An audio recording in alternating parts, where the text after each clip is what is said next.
가짜암에 대한 충격적인 진실. 순환암은 치료할 필요가 없다.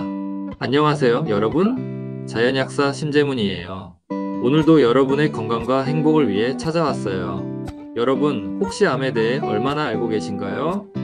오늘은 암에 관한 충격적인 진실들 바로 알려드릴게요. 약국에서 만나는 암 환자분들에게 가장 많이 질문을 받아왔고, 그분들이 잘못 오해하고 계시는 사실 10가지를 모아봤어요.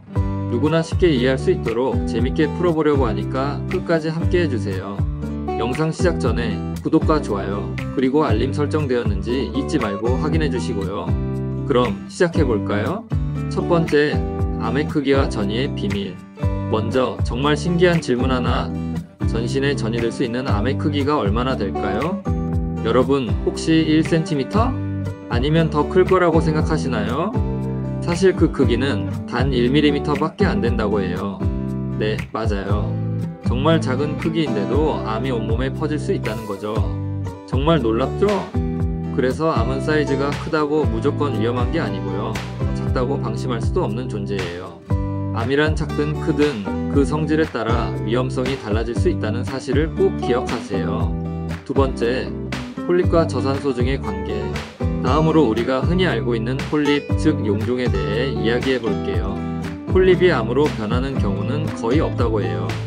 그럼 폴립이든 정상세포든 진짜 암으로 바뀌는 유일한 조건이 뭘까요? 그건 바로 저산소증이에요. 즉, 우리 몸에 산소가 부족하면 그때 암이 생기기 쉬워진다는 거죠. 결국 신선한 공기를 많이 마시는 게 중요하다는 말씀. 창문 활짝 열고 자연의 공기를 느껴보세요. 사실 요즘 현대인들은 대부분 산소 부족 상태에 빠져 있어요. 실내에서 오래 생활하고 공기가 탁한 공간에서 지내다 보면 우리 몸은 산소가 부족한 상태로 유지되기 쉽죠.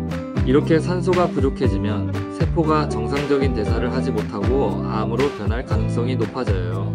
그래서 정말 중요한 건 꾸준히 산소가 잘 통하는 환경을 만들어주는 거예요. 자연 속에서 걷기, 창문 열어 환기시키기, 심호흡하기, 이 간단한 습관들이 암 예방에 큰 도움을 줄 수 있다는 거 꼭 기억해 주세요. 세 번째, 암 검진의 충격적인 진실. 여러분, 암 검진하면 뭔가 든든하고 건강을 지킬 수 있을 것 같죠? 그런데 여기 충격적인 사실이 있어요. 영국의 저명한 의학 저널 BMJ에 따르면 수명을 연장시켰다고 증명된 암 검진은 한 건도 없다고 발표했어요. 이게 무슨 말이냐면 암 검진을 받았다고 해서 우리 수명이 늘어나는 게 아니라는 거예요. 또 미국에서는 130만 명이 불필요하게 항암 치료를 받았다고 하는데요. 그 암은 바로 유방암이에요. 과잉 진단의 대표적인 사례죠. 암 검진이 반드시 나쁜 건 아니지만 검진의 결과를 무조건적으로 믿고 너무 서두르는 게 문제예요. 특히 증상이 없는 상태에서 검진으로 암이 발견되면 이게 진짜 위험한 암인지 아니면 순환암인지 구분하기가 어렵다는 거예요. 그래서 서두르지 말고 진단 후 차분히 대처하는 것이 정말 중요해요. 여기서 중요한 포인트, 암 검진은 우리가 암에 대해 더 많은 정보를 얻기 위한 도구일 뿐 모든 걸 해결해주는 마법 같은 것이 아니라는 점이에요. 네 번째, 진짜암과 순환암의 차이. 자, 이제부터는 진짜암과 가짜암에 대해 이야기해 볼게요. 암이라고 해서 다 같은 암이 아니에요.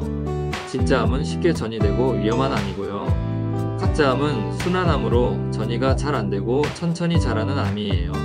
예를 들어 췌장암, 폐암, 간암 같은 경우는 대부분 진짜암에 속해요. 반면에 유방암, 갑상선암, 자궁암 같은 경우는 대체로 순환암, 즉 가짜암인 경우가 많아요. 그래서 암 진단을 받았다고 해서 무조건 걱정할 필요는 없다는 것이에요. 어떤 암인지에 따라 다르니까요. 여기서 중요한 건 암의 종류에 따라 그 위험성을 평가하고 나에게 맞는 대처 방법을 찾는 것이에요. 예를 들어 순환암은 천천히 자라고 전이 가능성이 낮기 때문에 당장 급하게 치료하지 않아도 되는 경우가 많아요. 오히려 몸을 잘 관리하고 자연적인 치유력을 키우는 것이 더 좋은 방법일 수 있어요.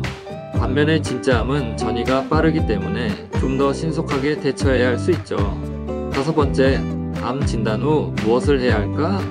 암 진단을 받으면 여러분은 어떻게 하시겠어요? 대부분은 당황하고 빨리 치료를 받아야겠다고 생각하시죠? 하지만 여기서 중요한 건 시간을 두고 천천히 암의 진행을 지켜보는 거예요. 특히 증상이 없는 경우라면 너무 급하게 수술이나 항암 치료를 시작하지 않는 게 좋아요.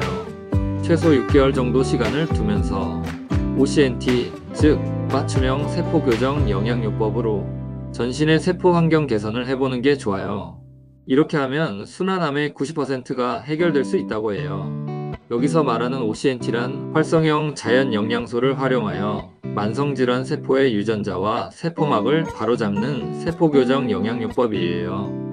이를 통해 우리 몸의 세포 환경을 개선하고 건강을 회복하는 데 큰 도움이 되거든요.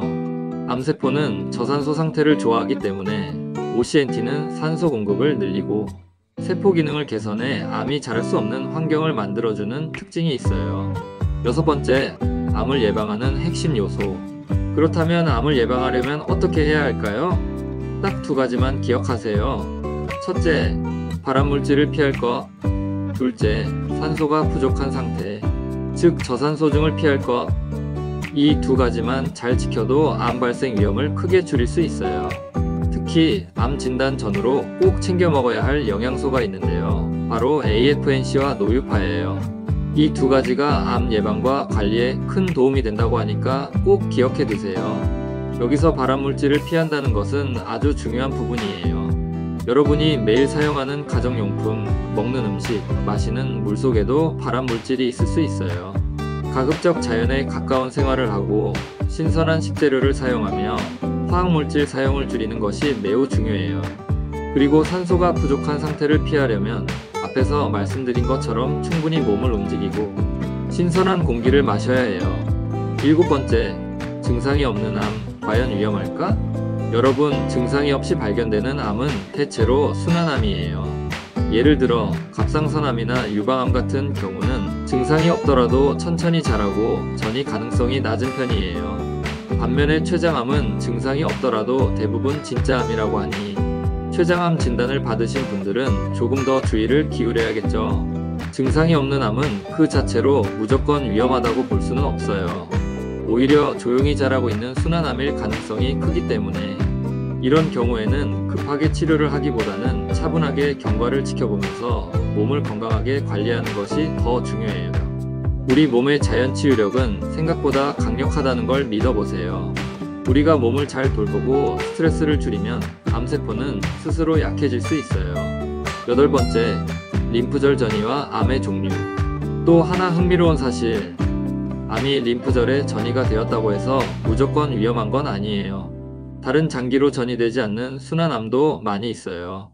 특히 유방암이나 자궁암 같은 경우는 림프절에 전이가 되었더라도 순환암일 가능성이 높다고 해요. 그러니까 암 진단을 받았다고 너무 겁먹지 마세요.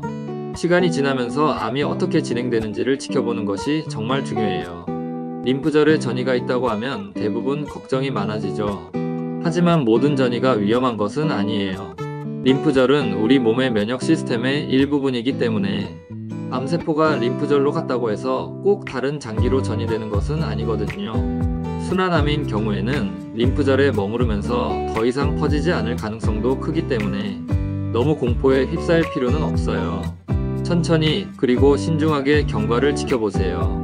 9번째, 암치료와 스트레스의 관계.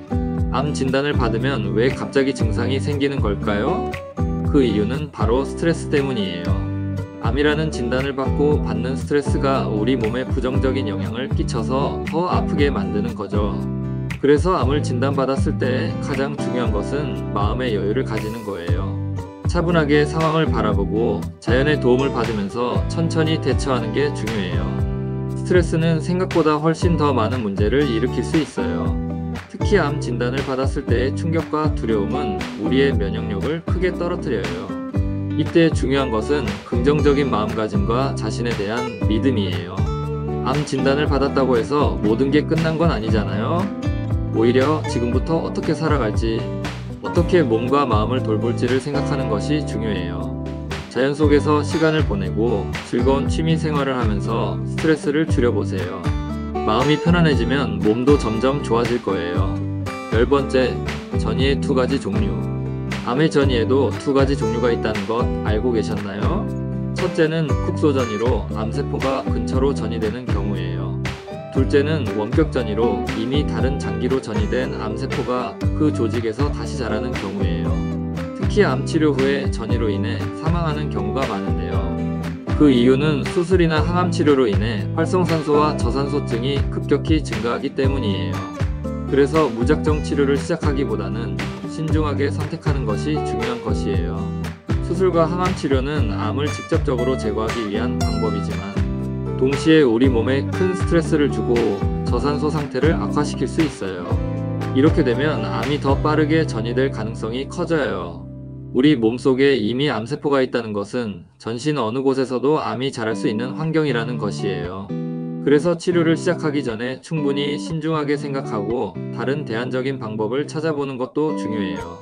자연 치유력을 키우고 몸에 좋은 음식을 먹고 스트레스를 줄이는 것이 암 치료의 중요한 부분이 될 수 있어요.